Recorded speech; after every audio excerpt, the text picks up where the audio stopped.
My name is Akil, Patterson, host of the Big 3 Me podcast powered by G Media. And on this week's episode, Justin Calvino of emeraldroad.io, bringing together the cannabis culture. Well, he's definitely getting us up there, if you know what I mean. Justin Calvino here, Big 3 on Me, powered by G Media. Let's get to it.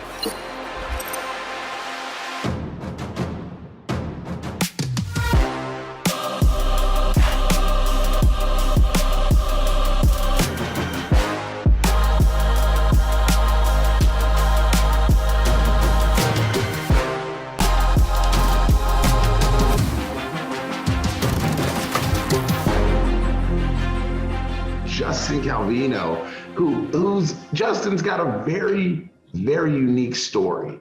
Starting off in the cannabis industry, but before then, he was a deadhead. And I love anybody that's willing to take chances and change themselves from the inside out and really get into it. So Justin, thank you for coming on the Big 3 Me podcast. It was great meeting you at the Crypto Yacht Club, but more importantly, I was like, as soon as you were a wrestler, I was like, done deal. This guy's awesome. Oh yeah, no, for sure. You know, I was thinking about it today. It's like, you know, my muscle memory, and I'm not talking about like structurally. I think like discipline, like all of it goes back to wrestling. You know, it's like, you know, and my wife is like, you know, how do you run so much or like hike so much and you haven't done it in years? You haven't done this actual discipline in years, you know? And I'm like, come on, 2-a-days wrestling? Are you kidding me? And then sometimes you had to wear a garbage bag while doing it to drop weight. like serious, you know, we've been through some things. So our body rebounds like really fast and it's very responsive to any type of workout or diet. So Justin, take me through this journey of yours, because I said it's a very unique journey. It's a young man, and I think the story needs to be told is like you were a young man that had something that you deeply, deeply cared about taken away from you.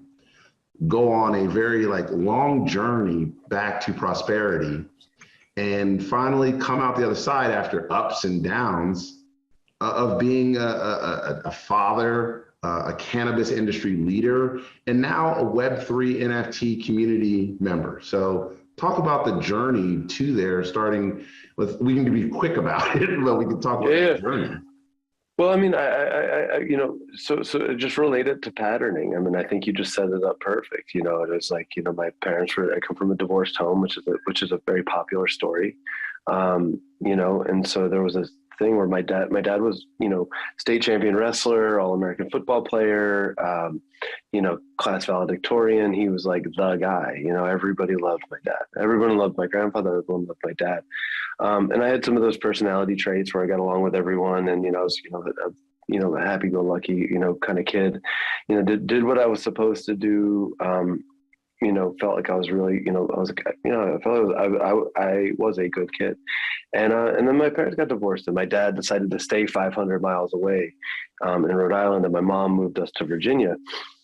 And I think that started my journey of patterning that I wasn't enough, you know, like I wasn't enough. So I think, you know, like, you know, fast forward kind of through, you know, I take on wrestling because I want that to be enough. I take on football because I want that to be enough. And then if I can do these things well and excel, I'll be enough, you know, and hit that 9th grade mark where, you know, I'd been socially promoted, you know, through school because I was an athlete. And so they were saying, oh, well, your grades are goodish enough to get to the next grade. You do better with your class than fail. You're right on that borderline. So they would put, you know, they call it social promotion. And, you know, and I got into the 9th grade and that didn't work. You know, and my wrestling coach and my football coach, I was working out at Charlottesville campus, UVA, and I was ready to go. I was going to go, you know, I was going to do D1. I was on the track. I was raised pretty much by my coaches, my mom and my coaches, and nobody really cared about, you know, Calvino's academics. Like Calvino's got it. He's got the skill. He's going to make it happen. And my ninth grade guidance counselor did, and so I failed. And my coach, Coach King, my wrestling coach, sat me down and was like, Justin, you're not going to be able to play football or wrestle next year. And so, and I was like, joining, I was like, what? So then I so I could do the Grateful Dead, got, so I had other options. and I did. And so I, went and moved in with my dad for a little bit. I ended up, hanging out with my deadhead friends. And, I was like, well, if I'm going to fail, but I think that was sort of not being enough it was kind of that pattern of saying, oh, well, I'm going to set myself up just a little bit enough for failure to prove that, that's what I am, And so it was like, in the Grateful Dead scene was an entire, it was an entire culture built around that. We weren't enough for society. So we were like societal misfits, so you go with the island of misfit toys. It was like, go to the parking lot of misfit boys.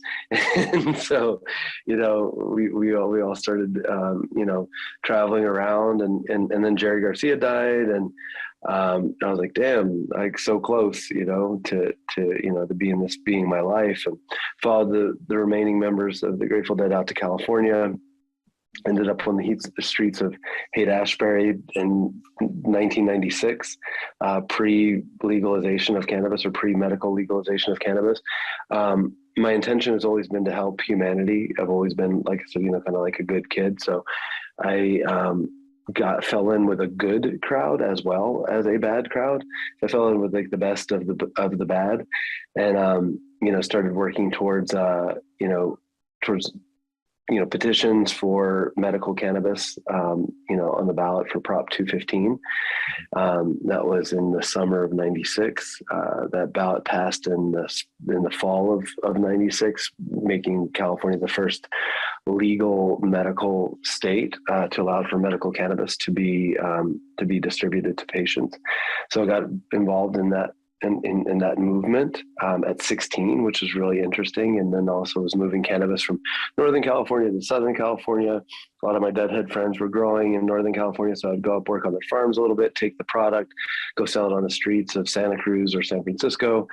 Did that for about 2 years of shipping it back east, building markets back in, back on the East Coast and getting like the kind bud, that we were growing up there to back east. I've always laughed because that's kind of like what we used to say is like, yo, you got that KB? Yeah, no, that's for sure.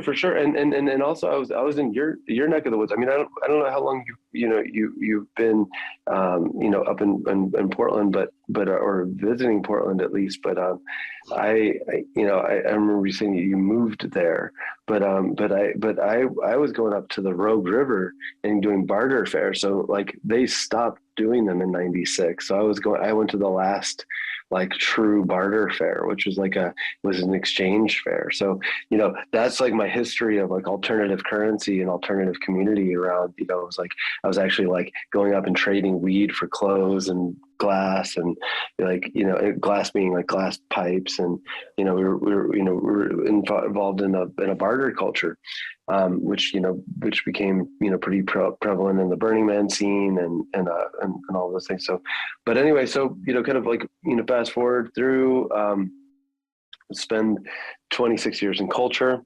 15 years on farm, where, building and sustaining my own farms in Northern California. See that cannabis legalization is, medical is working for us, but it's not working for the government. Gavin Newsom and Kamala Harris were trying to put forth a few recreational bills in the, or adult use, we call them adult use bills, in the 2012, 2013 time. Jerry Brown rightly said, if you're I will never sign an adult use bill until you fix medical. So we formed the California Growers Association, watching some of the language that was coming out of the State House around cannabis and how it was going to promote, sort of the corporatization of cannabis outside of our legacy culture in Northern California. I was going to open up the entire state for large corporate grows and only issue 30 plus licenses in a pilot program, and it was a nightmare. So there, at that point in time, there's about 80,000 of us up in Northern California growing. So there's about 8 of us that started the California Growers Association. Rapidly turned to 15 and 20, but we started the California Growers Association, went into Sacramento and fought for the rights for small farms to continue, and legacy farms to continue to produce in the state. Wrote a lot of amendments to the adult use. At that time it wasn't adult use; it was a medical bill, but which turned into Lyman and Sutton's adult use AUMA, which is Prop 64, the famed Prop 64.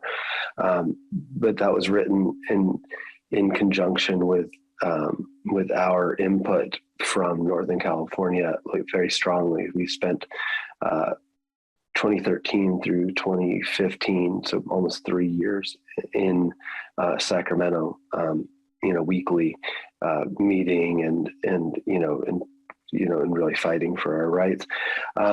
In 2013, I drew the world's first cannabis appellations map, borrowing from the French wine system, French and Italian wine system, that, if we had a marker of quality and then that marker of quality represented a place, that place could then represent an IP that could then belong to farmers, giving protections to small farms. I loved that idea. So I started drawing these maps and really pushing forward an appellations program. Got that installed into the language in the state bill, and actually have now an appellations program at the state with the CDFA, the California Department of Food and Agriculture, and actually had Gavin Newsom sign a bill that was influential in putting out, that made it so that there was a causal link between soil and sun and the expression of your genetics, which is, like, they called it the Terroir bill, which is pretty cool. And as much as you do with small farm protections, the best way to protect a small farm is with money. So I started working on market development, and in 2013 as well, started a small farmers market program. 2016, moved that farmers market down to Los Angeles, got on the cover of LA Weekly, Wall Street Journal, a few other major publications that stated that this farmers market proves that weed is the new wine. Really changed the cannabis event space and the culture around craft and legacy cannabis, and how that showcases. That initiative was called the Emerald Exchange. It was pretty sweet. Little bougie cannabis festival. And then, fast forward to 2018, the BCC shut us down because they didn't issue licenses to small batch events companies. Moving forward into 2020, we're never going to see another human again. I still love my event. So decided to put it into application form and move it online.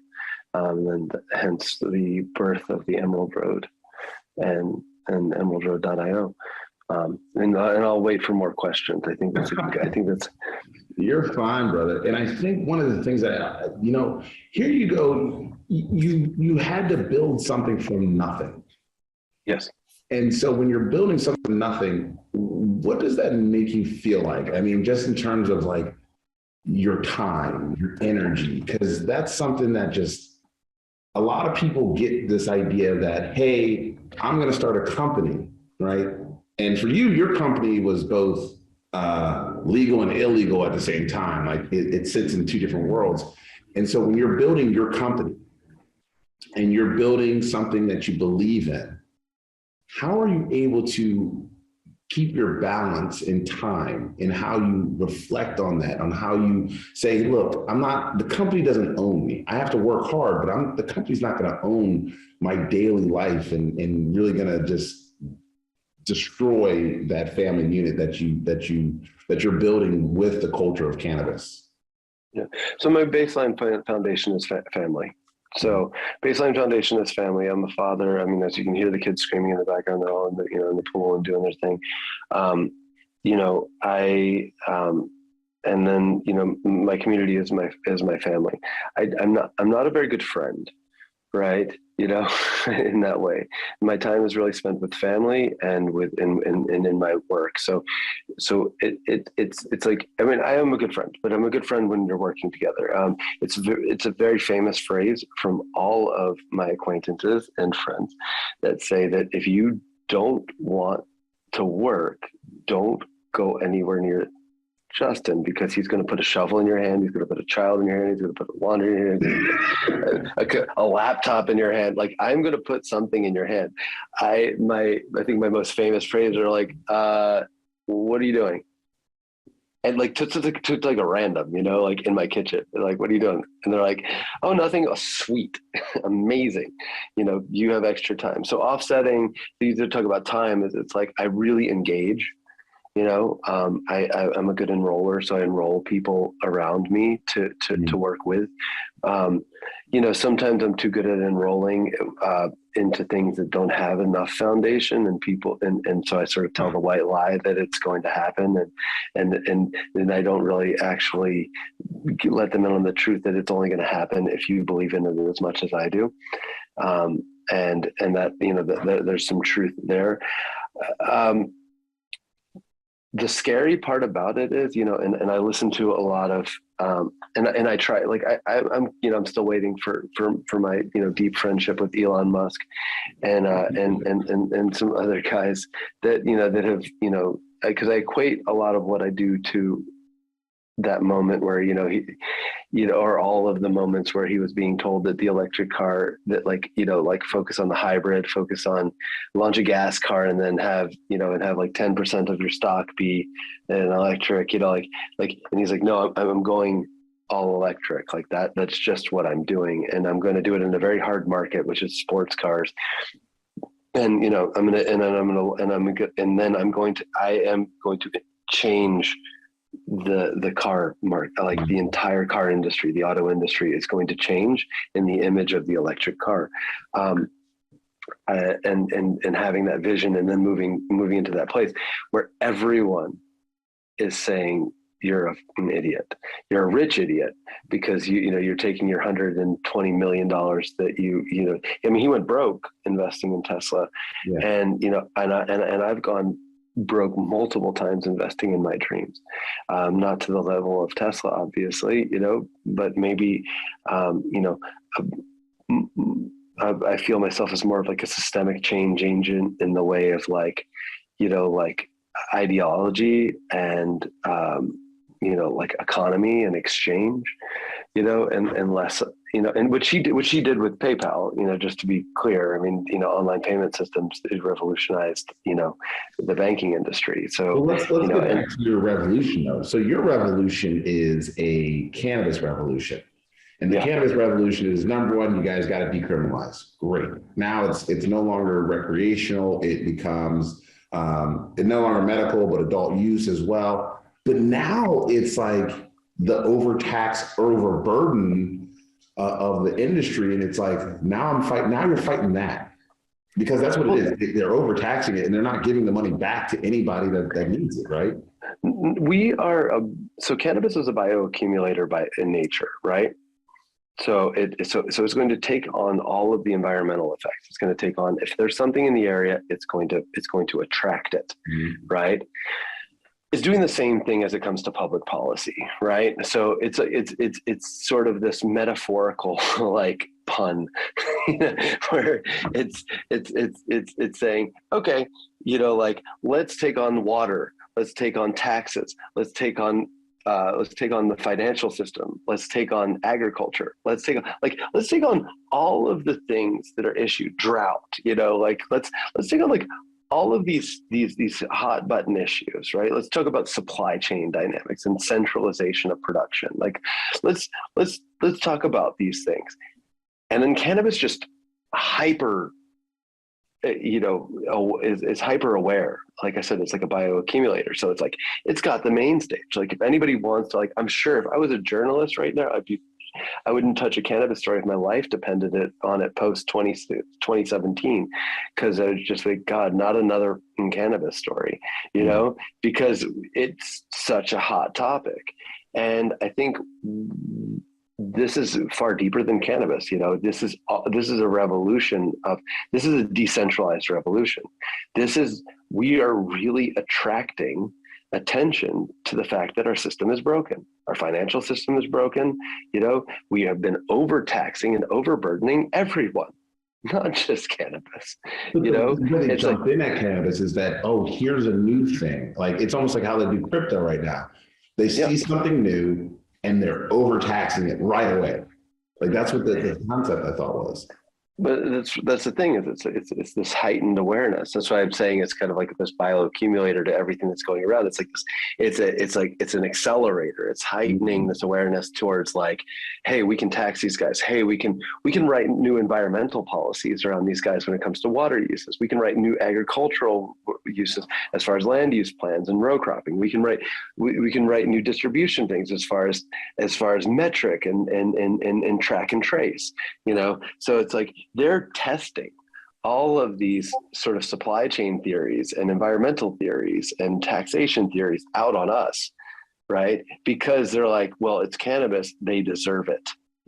We're letting them happen. So now let's, you know, here's a Schedule 1 narcotic that we're going to allow to play in the market. But before we do that, we're going to test out all this bullshit on them. It's literally like, it's like we're the whipping child for policy, which is fine. You know, we're like, great. Like, you want to talk about a resilient group of humans, talk about legacy farmers. Talk about legacy people who've been in this industry. Talk about people that, like, when our pumps go out, we go and pump water by hand. You know, like, that's what we do. When our tree falls in our driveway or on our road, we get a chainsaw, we chop it out, you know? Yeah. Like, we know how to build fences, we know how to build houses, we know how to build, you know, it's like, we are resilient as fuck. We know how to be broke. And we've been chased by law enforcement our entire lives with helicopters, SUVs, tanks. God, you know it. They're just running down the fucking road with whatever they can throw at us. And I'm just gonna point out, like, you're like, and as a white guy, just call it space thing. You're like, as a white guy, it's like, well, shit. Like, you're seeing the same thing in your community that I see in mine, and there's no difference. That's what I like to point out to people. It's like, there's no difference. They treat I like it that you point it out. You can point it out all day, but it's really funny because what I say, like, it's like, okay, great, amazing. Like, you know, there's this Black Lives Matter, there's all these matter moves, and all these social equity, like, all these things happen. Fuck yeah, of course, oppression. And then we made a choice to be in the cannabis industry. You didn't make a choice to be Black. So there's the difference. We'll go right there. Okay, that's the difference. But I will tell you that I didn't make a choice to be born into the system, and to stand up against it that's a choice I believe we all should make. Right? You know, all of us, no matter what color you are. And the fact of the matter is that my children still duck when they see a cop car. That's trauma. Like, they still duck. We're in LA. There's 5 helicopters that come by us an hour, and we still get in the periphery of the house under the eaves. Because it's stuck there. Because we know where there's a helicopter, you got to run. Like, you got to run, you got to get that cash, you got to get all your birth certificates, your house title, like, all your stuff, like, all your major stuff. You got to get it, you got to box it up, you got to put it in the car, and you got to get out the side gate, not the main gate, the side gate that we carved out to go to the neighbor's house that doesn't grow. Park the car. Bury your. That's a traumatic thing for a family, for a business. That happens once a week. It happens once a week up there. That's like the thing is, it's like during growing season, that's what it happens. I mean, and now it's not happening as much as it used to, but you hear the low thump of a helicopter, it's everybody get in the car. Mom and kids get out the car, get in the car, go, get out of here.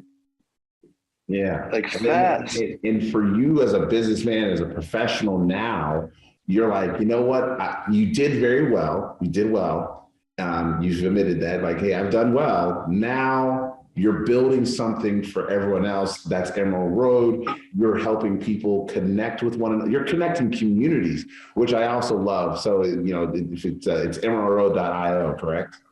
Yeah, it's emeraldroad.io. And so we found blockchain, and that was like sort of the bastard child of the financial institution, and I think like cannabis was the bastard child of agriculture. So I think like so two marginalized communities found each other at a club and decided to make a platform, make some magic. And so we created an e-commerce platform that allows for our friends and neighbors and really anybody. It's fully inclusive, but to come on, we our baseline is the small batch cannabis farmer and the small batch brand to come on, promote themselves, use network effects by collaborating with artists. So it's just like a festival, right? And that is the product. The product is this like online event that has yoga, in a wellness village. It has, music on a main stage. It has speaker series in a university tent, and it has a farmer's market. So like you get to click on this. So the UI UX or the user experience is you clicking on the different facets of the festival and then getting to experience them through video. Because at the end of the day, that's what you're doing on your Instagram every day anyway. That's what you're doing, and so you've got Amazon where you're clicking to buy your stuff, and you've got Instagram where you're going to, and YouTube where you're going to watch your stuff, and Netflix where you're going to watch longer stuff. It's like here, or Downward Dog or Asana Rebel or however to go do your yoga classes or your wellness or core power. This puts it all in one place, in one sort of like festival space, where using network effects by the amount of outreach that you've got a major guy like, let's say Michael Franti. Let's just say we get Michael Franti on here. Michael Franti partners with Arcana. Michael Franti gets 1 million downloads a month. Arcana gets has 5,000 followers. Using network effects, all of those followers then become integrated into the product they're putting out. Michael Franti's single, Arcana's, Lemon Fire OG. And, and then they get to mint an NFT together. And then you get to go buy directly from Arcana. You get delivered right to your door, using tokens. The farmers own their own currency. It's a way for us to market each other. It's a way for us to uplift each other. It's a way for us to exchange each other. It's a way for us to get off the system with each other, and keep our currency exchanged local. So. Wow. I mean, that's awesome, man. And Justin, I think I want to say thank you for coming today, because you've brought a real life experience that is not traditional. I'm not going to say I'm an anti-establishment. I mean, I work for the establishment, but I was, but when you get tired of it and you finally just like, you basically just go, F you, you just throw that finger up and you're like, I'm done. You can create your own community. And that's what I feel like you guys did over at Emerald Road. I'm excited to see where you're going in the future with it, to create community for communities, because sub-community is part of our world. Like a lot of people are scared to live in their truth. And you dive fully into it, my brother. So thank you so much for coming here. And anything else you want to say to folks before we close out? No, support, small batch cultivators, that's the deal. Support locals, know where your products come from cannabis to kale. It's very important that we buy as local as possible, that we reuse as much as possible, just think about your purchases. Think about who they affect on a daily basis and what community you're supporting. Well, thank you, Justin, for joining us. And thank you again for joining me once again here on the Big 3D podcast, powered by G Media. And if you haven't heard it today, be yourself. Have a great day and an even better tomorrow.